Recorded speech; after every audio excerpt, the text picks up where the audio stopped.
Good morning, good evening, good afternoon. Thank you for joining me on this Thursday afternoon, well, soon to be afternoon, live. Again, my channel contributor, Jan from New York City, says Hi, my. everybody. Hi, Uh, Steve. Hi, how are you today? I'm doing well. How about you? Yeah, I'm doing pretty good. Hanging in there pretty much. Good. Um, so, I will be back shortly.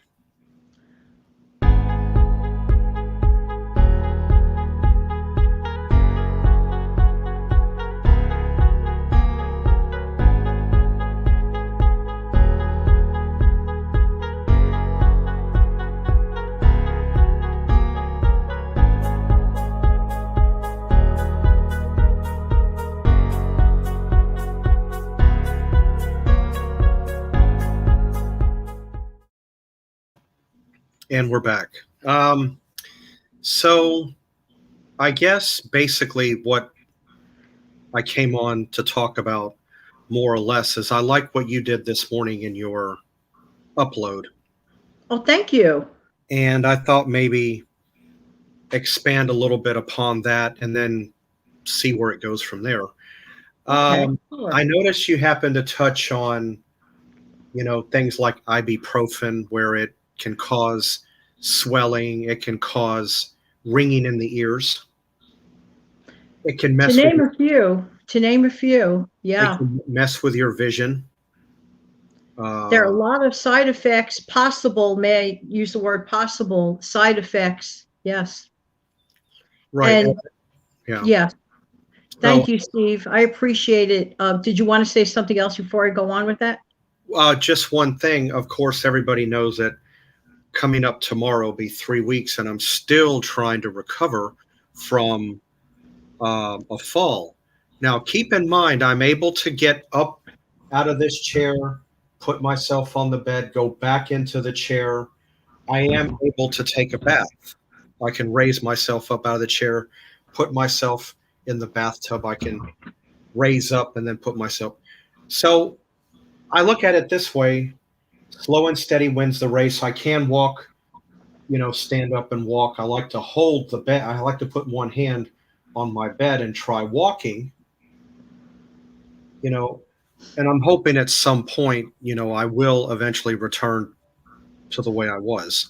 A little bit within me, mentally, I feel like I could go run a 5K marathon, but a part of me says, I know. I know. So that's where I'm at. And And you have to listen to that little voice sometimes. And sometimes it's the little voice we ignore the most. But thank you for recognizing this morning's upload. I felt it was actually one of the most important audios that I've ever done, ever. And trust me, in life, I have done a lot of audios. In my opinion, there is this one specific question that I think people neglect to ask, and it's the most common sense thing, but yet there's nothing common about sense sometimes, and even I forget to ask the most common sense things. I mean, I'll be the first one to admit it. No one's perfect around here. But we need to ask our pharmacists or doctors about over-the-counter medications that about their possible side effects and how it can possibly affect any of us. The thing is, here's the thing. I even compared it to grandma's wallpaper, if you will. Or a friend. We visit someone's house. We used to their layout. We used to their background.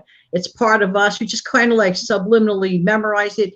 So too, when you go to a pharmacy, or a grocery store, because these medications, keep in mind, they're still drugs. They're still medication, but we're able to purchase those things readily and easily available at our local pharmacies and grocery stores, that maybe we think it's not that much of a big deal. And we tend to forget that over time, that these things can and do have possible side effects. Will it affect everyone? No.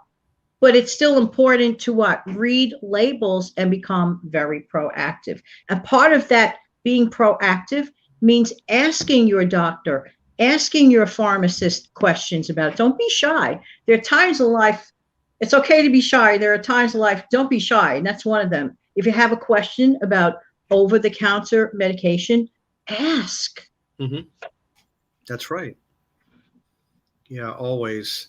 And you don't want to take an over-the-counter that might interfere with something that a doctor prescribed. Then you do have, True. or if not that, two prescribed medications that can counteract. Um, True. true story with me. Back in January of '98, I thought I had gotten over a bad cold December the year prior. That wasn't the case. I wound up getting a relapse, and somebody gave me Oh. another. And I did a bad thing, but I wound up getting some medication. I took amoxicillin and another drug called Septra, Septra. The next thing I know, I think on top of that, I was also doing BC headache powders at the time. I didn't know any better. Right. Somehow my tongue broke out. Oh my. And I don't know what was a contributor to that. I Yeah. do know that when you take Septra, you cannot be out in the sun, whereas in my case, because of a hereditary Right. medical condition that I was living with, my skin is already sensitive, so it's that much more sensitive in addition to. Right. So I don't know exactly in that case what might have reacted. I to this day I still don't know. So. Right. Exactly. And a lot of us are either bathroom surgeons. That's a cute word I have for it. Bathroom surgeons, or we like to self-diagnose sometimes, and I'll look it up online. Well, that may be partially good. Looking up online, it's good to get some basic information, but not all online information is necessarily accurate. That's when you go to the experts. Always confirm what you need to confirm with the experts. A pharmacist knows their drug side effects. A doctor knows that similar information and plus some. So it's really, really vital. And I have to say, my viewers and your viewers and subscribers, they are some of the smartest people on planet Earth, for real and for true. One of them pointed out earlier today, thanking me for the video, which was so kind, by the way. Thank you. And the person mentioned, and don't forget about interactions, and you have to be careful with vitamins. Good point. If you're watching this, good point, because sometimes vitamins can have interactions too. So these are, very, very, important questions, because just because something is readily available and we're used to looking at it doesn't mean it doesn't, mean anything. Mm-hmm. Some of the medications, in fact, are actually similar to the potent ones that you need a prescription for, but it's just like a lesser dosage of it or whatever. Again, information is key. So it is. I'm glad that video came up, and thank you for noticing it today, Steve. I appreciate it. Yeah, you're welcome. Well, what I was doing, like I said, I haven't taken any real over the counter. The only thing I took about an hour or so ago is I took a half of a Tylenol. Right. Well, maybe a little less than that. So, and then later on, if I need the other portion, I'll have it. But right. Because usually when it comes to Tylenol, I only have to take one. I don't have to do the two. Right. Not unless I'm in excruciating pain. Otherwise, exactly. But as far as ibuprofen, it is, an anti-inflammatory. It does more than Tylenol could do. But I'm not big on some of the side effects. Right. So I haven't taken any ibuprofen since Tuesday. Good. And the other thing that I not forgot, but just wasn't part of the specific topic of that audio that I can throw in at the moment, is that, be careful with over-the-counter medications or any medications that you just leave in your medicine chest and just shut the door on it and just forget about it for all eternity. I mean, things do have an expiration date on it, and Right. that includes over-the-counter, medicine, and who knows. So, again, when you're in the world of the unknown, lift up that phone, go online or whatever, just get the information. The information is there. It's just a matter of the person, seeking it out. It's very, very important. You don't want to take expired things. You wouldn't want to eat expired food. You certainly don't want to take expired medication. No, no. I mean, I don't know, it could cause you harm, or it could just be inert, or just do nothing or whatever, but just have to, do the right thing and just read. The good news is the information is there. I mean, that is the good news, 50 years ago, the information really was not there. We just did not know. Mm-mm. So, Mm-mm. I mean, there was a report about 30 years ago about aspirin, baby aspirin causing Rye syndrome in children. We didn't know this till about 30, 35 years back. But as time goes by, we know the information, and it's good to be informed.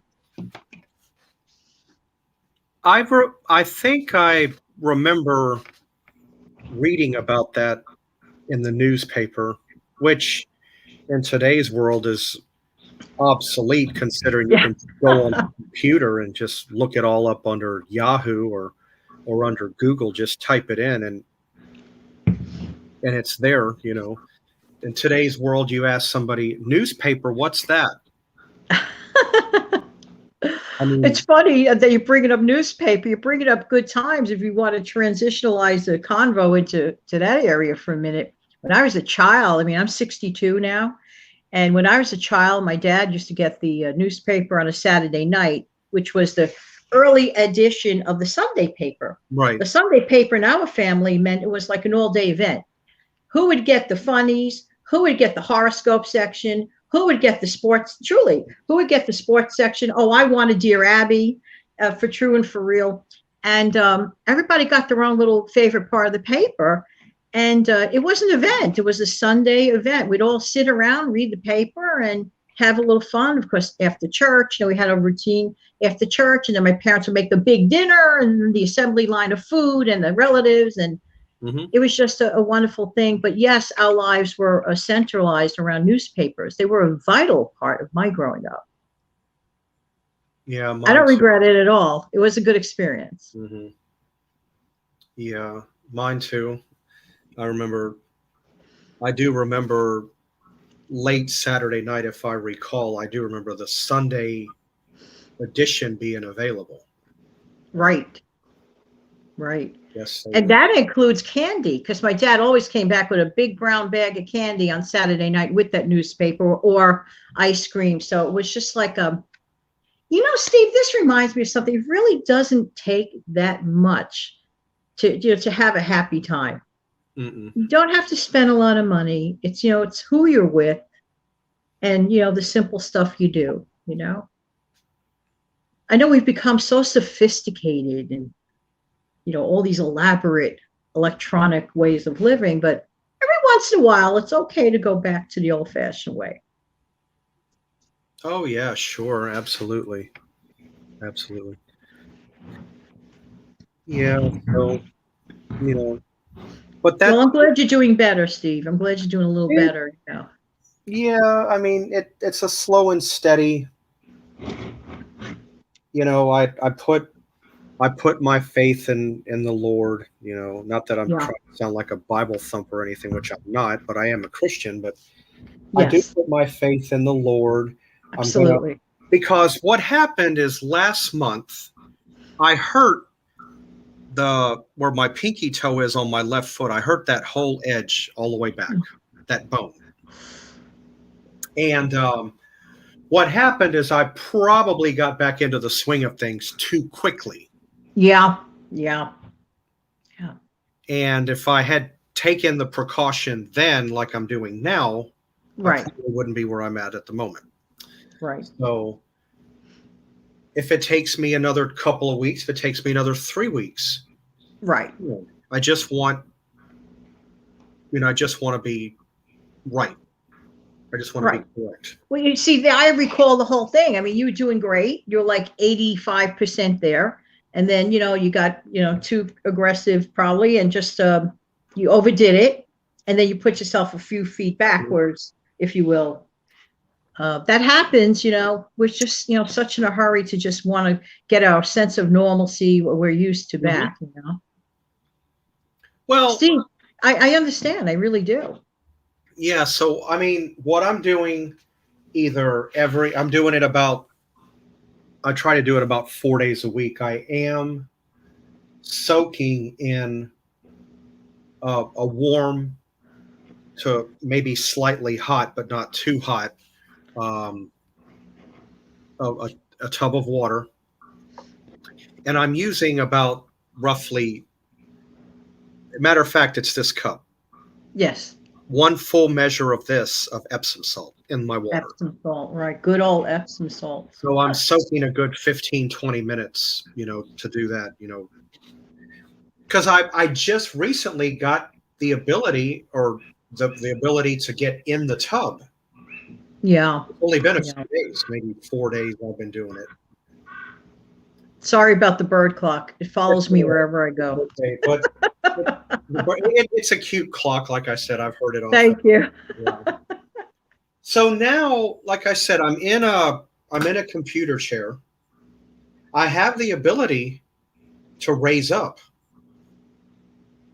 and move out of this. Of course, I'm sliding right up to the tub. I take my shoes and socks off. Right. And I put my feet in the tub with the water running. Then I raise myself up. Right. And then there's a handle in the shower, and I hold that, and then I just lower myself. Yeah. So if I'm able to do that, I think at some point I should be able, to get back into my old me again. But I'm not going to rush it. I'm sorry, I'm not. This time, I'm going to take the right precaution because I don't want it to happen again. Right, because you don't want to go back to square, point A all over again. So that's what got you, unfortunately, back in this situation. No. Unfortunately, again. But I mean, you're healing. You're on the mend. And we're glad for you. And of course, we always, like to pray, and all of us that like to do that, which is a great, great thing. Mm-hmm. Steve, can I take this moment? I know you're going to go in a minute to to just mention some channel changes on my end. Tomorrow, if anybody watches my 6:15 a.m. live shows, thank you for doing that. That was an experiment, and it was supposed to only last 2 weeks. That experiment lasted over 2 months. But now it's time for the experiment to end. I will come on live on occasion. And of course, there'll be ample notice in advance. And of course, my uploads do not stop. But 3 times a week live at 6:15 a.m. is ending tomorrow.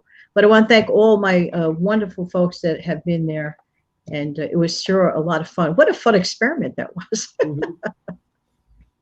Yeah. I got some answers out of it. You did. You don't know unless you try. Right. Me, when it comes to my lives, I'm a little bit, I've done the early morning, which I don't mind because I'm usually up. I'm usually an early riser. Now I'm trying just like a pre-lunch type thing. Yeah. I have done early afternoon. I think I did 2 of those. One at 3, one at 4. Yes. So with me, when it comes to lives, I don't like to use the word hot mess because you don't know, because I'm at random. I've always been a random person, even when it comes to like music and things. Yeah. Random. Right. I mean, I can go from 1955 to 1973 and then go from 73 to 61 and then back to 85 and then just mixed bag. So, but no, I'm glad that I had a chance to do a live at this hour, to see what's going on. And thank you for all of the times you participated on my live shows while I have this opportunity. Thank you. No, you're welcome. I mean, I only have, looking at the comments section, I have Michigan Lady. Good early afternoon to you. Hey, Michigan Lady. Yeah, she says sending prayers to me, which I appreciate. I'm just going to take it slowly.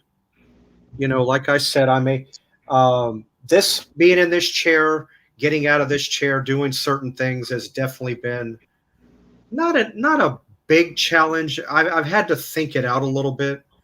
Needless to say, coming back to television, let's just say that either I have good common sense or all of those seasons of MacGyver paid off. One of the two. So, I think it through. I'm glad that I'm able to get in the tub and soak. I would have liked to have been able to do this a week and a half ago, but well, Rome wasn't built in a day. no, it wasn't, unfortunately. So, she also mentioned that she loved the Sunday cartoons, and I have to agree. I did as well. That's nice. Well, and in the case of Sunday, the Sunday comics, the comic strips, like Beetle Bailey and Blondie and Dagwood and all of the, absolutely. And then of course, you mentioned cartoons, which was on a Saturday. Oh yeah. For me. Me too. I had a lot of good ones in my day, as well as you. And absolutely. I think I watched a lot of yours in reruns, and then you had. They're still playing them. There's something to be said if they're still playing them 50, 60 years later, right? Right. The Pink Panther and the Flintstones and Bugs Bunny and Woody Woodpecker and all of those. Tom and Jerry. I don't want to leave that out. The good stuff. But then when you speed forward in my generation, you've got Fraggle Rock, Alvin and the Chipmunks, the Snorks, the Smurfs. The Smurfs, right. Your generation is my daughter's generation. Right. So I had a chance to re-grow up again in my 20s when my daughter was a baby, was young. So, not so cute when you're a young mom. You get to watch all those cartoons all over again, and you say it's for the kids. But I mean, I know that trick. In addition to those, I also watched the other ones that I just mentioned prior. But it was a decent lineup, and then of course, after that, then I had to have my American Bandstand and my Soul Train. All of that stuff. Absolutely. So, of course, me being from the real, and I put real in quotation, MTV generation. Yes. Before it became too reality show based and everything else that happened in between. But I so agree with you. I was in my 20s when MTV came out, so I feel it was my generation as well. Mm-hmm. And once the reality show started hitting it, I mean, I missed the old Kurt Loder days, but that's going off on stage. I remember Kurt. Mm-hmm. Great videos. We can still find them right here on this platform. Right.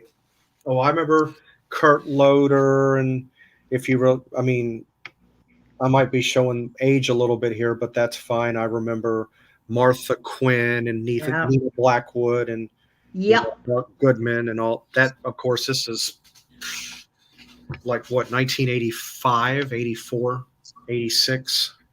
So my daughter and I used to hang out when she was a little girl on a sofa, and I'd go, I want my MTV, which was like the statement we used to say back then. Right. I really did. After teaching, I really wanted it. Then she'd go to her room and watch her Thundercats or something. Oh, that's another good from that time. I know. Teenage Ninja Turtles too was from your time. That one, Voltron, which is another. Yeah. There you go. Let's see, Michigan lady, another comment. Steve, I think you could have a great trivia channel. It's funny that you mentioned that. I was tossed up in my mind between that or doing what we're doing at the moment. I didn't really know which way to go with it, but I would be willing to give it a shot at some point and see how trivia does for me. I could always go and research about 7, maybe 10 questions and just Oh, they're so much fun. The trivia shows are so much fun. I love doing them. Sometimes they're successful as far as viewer retention. Some of them just aren't. And I was astonished at the sluggishness of my viewers yesterday. I was absolutely astonished because that was a great show. Absolutely. It sure was.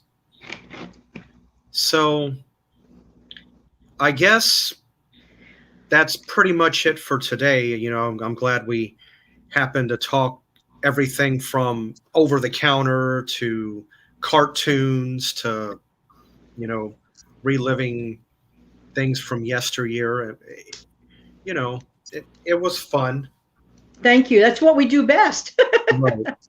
But I'm going to think out the trivia channel. Like I said, it'll probably, I want to see if I can maybe doctor one up that is that's got a mixture of like television shows and maybe a little music. Sure. Mix it in. Sounds fun. Oh, and by the way, the term "I want my MTV" not only was it used on the show itself. If you're familiar with Dire Straits, he had a song called "Money for Nothing." Right. At the beginning of the song, he mentions, or is that Sting? But because Sting was on backing vocals on that, but somebody in the song, either Dire Straits or Sting, you hear it. I want my MTV. You hear it plain as day. Matter of fact, now that I play it in my head, I think it is Sting. But yeah, I'll keep that in mind, Michigan lady. I really appreciate the feedback on that. Wonderful, wonderful folks out there. Absolutely. All right. Well, for those that haven't had a chance to be live, you can always catch me on playback. So, all right, Janet, it was fun. I appreciate you coming Well, on. thank you so much, Steve. Tomorrow, my last 6:15 a.m. show. And I'll definitely be there on looker or whatnot, of course. You know the invite's always there. Either way, whatever works best for you. Okay. See how you feel. All right. Sounds good. All right, everybody. I will see you next time. At this point, I'm not sure about another upload. Maybe sometime this weekend. We'll see. Of course, I'm basing it on how I feel. So. Absolutely. All right, everybody. All right. Have a nice day, everybody. Bye-bye. Bye.